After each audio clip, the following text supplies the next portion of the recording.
दोस्तों आप सभी का वेलकम करता हूं दक्ष एडवाइस के इस लेटेस्ट वीडियो में। और यहां आपके साथ में बात कर रहा हूं वोडाफोन आइडिया लिमिटेड के शेयर के बारे में, क्योंकि ये स्टॉक मार्केट के अंदर कुछ बेहद बड़ी खबरों के साथ में घूमता दिखाई पड़ रहा है।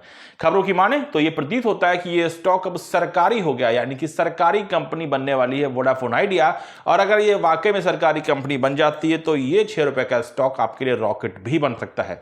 लेकिन इस खबर की पूरी सच्चाई क्या है, इसको डिटेल में समझने का प्रयास करेंगे। इस स्टॉक के ऊपर एक्सपेक्टेशंस क्या मेरी बनती हैं उनके बारे में चर्चा करने का प्रयास करेंगे। कुछ और भी डिटेल चीजें हैं जो मुझे लगता है कि हमको ऐसे किसी भी स्टॉक के बारे में जानना समझना बेहद आवश्यक है, उन सब की चर्चा आपके साथ में इस वीडियो के अंतर्गत करना चाहूंगा। वीडियो की शुरुआत हमेशा की तरह ही इस डिस्क्लेमर से करूंगा कि यह वीडियो आपके साथ में रिकमेंडेशन के बेसिस पर डिस्कस नहीं किया जा रहा है। मैं सेबी का रजिस्टर्ड एनालिस्ट नहीं हूं। आपको स्टॉक को खरीदने या फिर बेचने की सलाह देना यह मेरा काम नहीं है। यह वीडियो आपके लिए फ्रेंडली बेसिस का लर्निंग मॉड्यूल बिल्कुल हो सकता है, लेकिन इससे ज्यादा इसको तूल देने की गलती भी आपको नहीं करनी है। अब अगर आपसे बात करी जाए वोडाफोन आइडिया के बारे में, तो ये स्टॉक इस समय मार्केट में 6 रुपए 80 पैसे पे हमको दिखाई पड़ रहा है। अगर स्टॉक के 52 वीक लो हाई देखे जाए तो 19 रुपए 18 पैसे के इसने हाई बनाए, 6 रुपए 61 पैसे के इसने लो बनाए हैं, और ये 52 वीक के अपने लोएस्ट नंबर के बिल्कुल करीब खड़ा दिखाई पड़ रहा है। अगर ऐसे समय में आपके साथ में इस स्टॉक के फंडामेंटल्स के बारे में चर्चा करूं तो मैं आपका ज्यादा समय खराब नहीं करूंगा। सिर्फ इतना बता देता हूं कि कंपनी इस समय लगभग 45-48 हजार करोड़ के आसपास की मार्केट कैप के ऊपर मौजूद है, और कंपनी के ऊपर जो टोटल डेट इस समय देखने को मिलती है वो 2 लाख करोड़ के ऊपर दिखाई पड़ती है। तो कंपनी अगर अपने मार्केट कैप के 4 गुना हो जाती है, उसके बावजूद भी कंपनी अपनी डेट को चुकाने में कम से कम आज की डेट में तो बिल्कुल सक्षम नहीं नजर आती है। ये इस स्टॉक के फंडामेंटल्स की पूरी डिटेल है जिनको आप जान लीजिए, और उसके बाद में इस स्टॉक के रिसर्च पे हम आगे बढ़ने का प्रयास करेंगे। लेकिन यहां पे कुछ और भी चीजें हैं जो हमारी स्टडी में जरूर शामिल होना चाहिए, उनके बारे में बात करूं उससे पहले यहां पर आपसे बात करूंगा अपने इस स्ट्रेटजी वीडियो, स्ट्रेटजी क्लास या फिर स्ट्रेटजी सेशन, जो भी आप इसको मानना चाहें, उसके बारे में। गाइस, मैं आपके साथ में लगातार इस चीज की चर्चा कर रहा हूं, मैं आपसे बार बार बात कह रहा हूं कि ये आपके साथ में एक स्ट्रेटजी को शेयर करने का प्रयास किया गया है। ये स्ट्रेटजी स्टॉक मार्केट से बिलोंग नहीं करती है, स्टॉक मार्केट में काम करने वाले ट्रेडर इन्वेस्टर्स के लिए नहीं, बल्कि मार्केट में या मैं कहूं देश में काम करने वाले हर उस व्यक्ति के लिए है जो अपने पैसे को बचाना चाहता है, अपने पैसे को तेजी से बढ़ाना चाहता है और सुरक्षित रूप से आगे बढ़ने का प्रयास करना चाहता है। तो यहां पे जरूरी है हमारा अपना माइंडसेट, जरूरी है हमारे फंड्स का मैनेजमेंट, जरूरी है इंडिया के अंदर अवेलेबल रिसोर्सेज का सही उपयोग और सही प्रकार से उनका यूज करना। ये कोई प्रमोशन नहीं है जिसको मैं आपके साथ में लेकर के आया हूं, या फिर ऐसा नहीं है कि मैं आपके साथ में किसी प्रकार की कोई स्टॉक की स्टडी लेकर के आया हूं जो प्रेजेंट कर रहा हूं। मैं बात कर रहा हूं आपके साथ में एक स्ट्रेटजी के बारे में, एक ओपिनियन के बारे में और एक अंडरस्टैंडिंग के बारे में।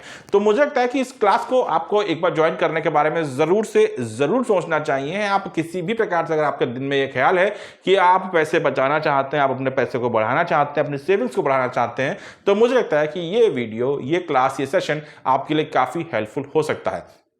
अब इस क्लास को आप कैसे ज्वाइन कर सकते हैं, इसकी डिटेल जानने के लिए आप हमसे कांटेक्ट कर सकते हैं 9451271160 पर व्हाट्सएप मैसेज के द्वारा आप हमसे कांटेक्ट करके यहां पे जुड़ने का या फिर जानकारी इकट्ठे करने का प्रयास कर सकते हैं। वापस से आते हैं, बात करते हैं आपके साथ में वोडाफोन आइडिया लिमिटेड के बारे में। तो इस स्टॉक की चर्चा जब आपसे कर रहा हूं तो देखिए, सबसे पहले ये समझ के रखिए कि ये स्टॉक मार्केट के अंदर इस समय बेहद खराब फंडामेंटल से जूझता हुआ दिखाई पड़ रहा है। देश के अंदर हम मान सकते हैं कि ये चौथी टेलीकॉम सेक्टर की कंपनी है और प्राइवेट सेक्टर की तीसरी टेलीकॉम सेक्टर की कंपनी है। वोडाफोन हो गया, भारती एयरटेल हो गया और जियो हो गया और बीएसएनएल हो गया। ये 4 कंपनी इस समय देश में काम करती दिखाई पड़ रही है। लेकिन सबसे खराब स्थितियों में जो कंपनी हमको दिखाई पड़ रही है वो वोडाफोन आइडिया ही है, और इस बात को भी नहीं नकार सकते कि कंपनी मार्केट में कभी भी आपको बंद भी होती दिखाई पड़ सकती है। अब इसी बीच में अभी बीते कुछ दिनों में यहाँ पे बड़ी खबरें आती दिखाई पड़ी। यहाँ पे गवर्नमेंट यानी कि इंडियन गवर्नमेंट के द्वारा इस कंपनी के अंदर 36,000 करोड़ से ज्यादा का निवेश किया गया है। यह निवेश यहां पे स्पेक्ट्रम के जो इनके जो ड्यूज थे उनको लेकर के किया गया है, और यहां पे कंपनी ने यहां पे शेयर्स खरीदे हैं 10 रुपए प्रति इक्विटी शेयर के भाव से। यानी कि यहां पे एक तो लिक्विडिटी बढ़ती दिखाई पड़ी है, स्पेक्ट्रम के तो जो प्रेशर बनता दिखाई पड़ा था उसका दबाव कम होता दिखाई पड़ा, और एक बड़ी इन्वेस्टमेंट यहां पे गवर्नमेंट के द्वारा होती दिखाई पड़ी है। टोटल अगर इस इन्वेस्टमेंट के बारे में गवर्नमेंट की स्टेक के बारे में बात करें तो लगभग 48 साढ़े 48% से लेकर के 49% के बीच में पूरी कोई गवर्नमेंट की कंपनी के अंदर स्टॉक इस समय आती दिखाई पड़ रही है। अब ऐसे समय में हमारे लिए यह समझना भी बेहद आवश्यक है कि इसके बावजूद भी कंपनी के अंदर गवर्नमेंट की 51% की हिस्सेदारी नहीं है, यानी 50% से ज्यादा की हिस्सेदारी गवर्नमेंट ने नहीं ली है, तो यह सरकारी शेयर नहीं हुआ है। अभी भी ये प्राइवेट फर्म में ही काम कर रहा है। सरकार इसमें एक बड़ी हिस्सेदार के रूप में काम करती है, आपको दिखाई पड़ सकती है, लेकिन सरकारी कंपनी है, ये अभी के हिसाब से बिल्कुल गलत है। आने वाले समय में अगर कंपनी के अंदर गवर्नमेंट अपनी स्टॉक बढ़ाती है, कुछ चीजें बदलती दिखाई पड़ती हैं, तो वो एक अलग की चीज है। लेकिन आज की डेट में अगर जो भी खबरें आई हैं, जो कंपनी के अंदर गवर्नमेंट इन्वेस्टमेंट अपना पैसा कर रही है, उन सबके बावजूद भी ये प्राइवेट सेक्टर की कंपनी ही रहने वाली है। इन स्थितियों के बाद में इस स्टॉक के अंदर क्या परिवर्तन हो सकता है, क्या परिवर्तन नहीं हो सकता है, हमको क्या करना चाहिए, हमको नहीं क्या नहीं करना चाहिए। तो देखिए, सबसे पहले आप भूल जाइए कि आप वोडाफोन आइडिया के बारे में बात कर रहे हैं। आप ये याद रखिए कि आप एक ऐसे स्टॉक के बारे में चर्चा कर रहे हैं जो एक समय मार्केट के अंदर 100 रुपए के भाव पे था, वहां से गिर करके वो स्टॉक आपको 6 रुपए के भाव पे दिखाई पड़ रहा है, जिसके ऊपर जो डेट है वो अपने प्राइस से या अपने मार्केट कैप से 4 गुने से भी ज्यादा दिखाई पड़ रही है।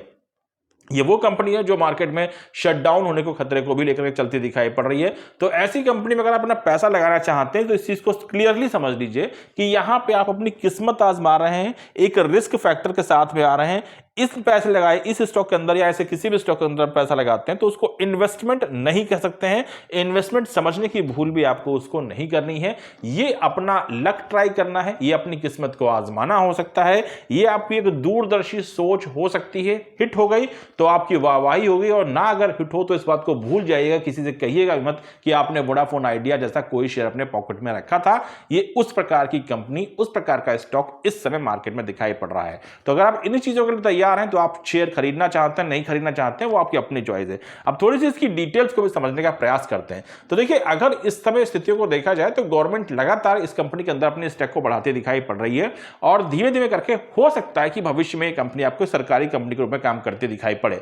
ऐसी स्थिति में अगर ये इसी प्रकार से स्मूथ चलता रहा, ऐसे ही चलता रहा, तो हो सकता है इस कंपनी के अंदर हमको वापस से ठहराव देखने को मिले, ये स्टॉक अपने पोटेंशियल वैल्यू को बढ़ाता हुआ और प्राइस के आधार ऊपर चढ़ता हुआ दिखाई पड़ सके। देखिए, मैं इस चीज को नकार नहीं सकता कि इस स्टॉक को आने वाले समय में अगर हम 100 रुपए के भाव पर देख लें तो ये ऐसा नहीं हो सकता, क्योंकि यहां पे असंभव कुछ भी नहीं है। ये हो सकता है कि आने वाले भविष्य में ये स्टॉक आपको 3 डिजिट में जाता दिखाई पड़े, लेकिन एट द सेम टाइम आप उन स्थितियों के लिए भी तैयार रहिए कि हो सकता है कि इसी स्टॉक का भाव आपको 2 रुपए, 1 रुपया उसके भी नीचे जाता हुआ दिखाई पड़ सकता है, और ये कंपनी ही मार्केट में से आपको गायब होती दिखाई पड़ सकती है। तो इन दोनों ही स्थितियों को अगर आज की डेट में देखने की कोशिश की जाए तो गवर्नमेंट का इस स्टॉक के अंदर अपने पैसे को बढ़ाना, स्पेक्ट्रम के अंदर शेयर्स को खरीदना, ये जरूर इस बात को कहता है कि कहीं ना कहीं कंपनी के अंदर गवर्नमेंट कुछ ना कुछ अपॉर्चुनिटीज देख रही है, कुछ ना कुछ चीजें यहां पे करने का प्रयास कर रही है, लेकिन एग्जैक्टली वो चीजें कितनी ज्यादा यहां पे इंप्लीमेंट सही तरीके से होंगी, उनका भविष्य क्या होगा, आज की डेट में वो सब का सब एक बड़ा सवाल ही बनके खड़ा हुआ है।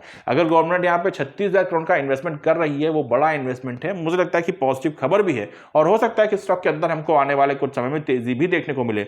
लेकिन ये तेजी क्या इस स्टॉक को वापस से 19-20 रुपए के प्राइस पर ले जा सकती है? मेरी अपनी रिसर्च कहती है कि शायद अभी इस स्टॉक के अंदर इतना बड़ा इन्वेस्टमेंट होने के बावजूद भी वो पोटेंशियल जनरेट होते नहीं दिखाई पड़े हैं। देखिए, सबसे ज्यादा इंपॉर्टेंट है कंपनी का बिजनेस रनिंग पोजीशन में आना और कंपनी के बिजनेस के अंदर कोई अचीवमेंट आना।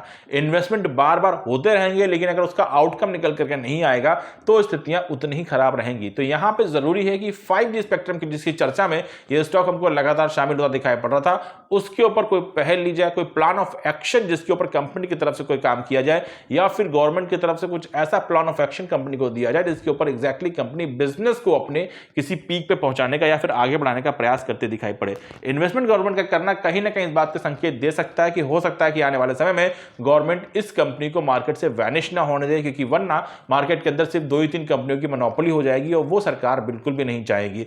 तो इन स्थितियों को देखते हुए मैं कह सकता हूं कि फ्यूचर के लिए अगर आप चांस लेना चाहें तो ऐसे स्टॉक पे ले सकते हैं, लेकिन ये मान करके लीजिएगा कि आप यहां पे चांस ले रहे हैं, किस्मत आजमा रहे हैं। ये बिल्कुल मत सोचिए कि कंपनी आज की डेट में सरकारी हो गई है। ये बिल्कुल हमको आंख बंद करके बिलीव नहीं करना चाहिए कि 36,000 करोड़ का इन्वेस्टमेंट इस स्टॉक के अंदर हो गया तो ये स्टॉक का प्राइस आपको यहाँ पे आसमान छूता हुआ दिखाई पड़ जाएगा। समय लगेगा यहाँ पे और भी ज्यादा डेवलपमेंट की, और भी ज्यादा इन्वेस्टमेंट की, और भी ज्यादा बिजनेस ग्रोथ की आवश्यकता आज की डेट में है, जो मुझे लगता है कि सबसे ज्यादा इंपॉर्टेंट पहलू, और कहीं ना कहीं उन फैक्टर्स में ये स्टॉक आज की डेट में मुझे स्लिप होता हुआ दिखाई पड़ रहा है। तो ये मेरी ओवरऑल अंडरस्टैंडिंग है जो मैंने आपके साथ में यहाँ पे शेयर करने का प्रयास किया। बाकी ये वीडियो आपके साथ में ओपिनियन के बेसिस पे शेयर किया गया है, किसी प्रकार की बाय सेल के रिकमेंडेशन के आधार पे नहीं। तो ध्यान रखिएगा, स्टॉक को खरीदना है, बेचना है, जो भी करना है वो आपको अपने रिस्पॉन्सिबिलिटी और अपने फाइनेंशियल एडवाइजर की ओपिनियन के आधार पर ही करना है। Thank you so much, have a nice day.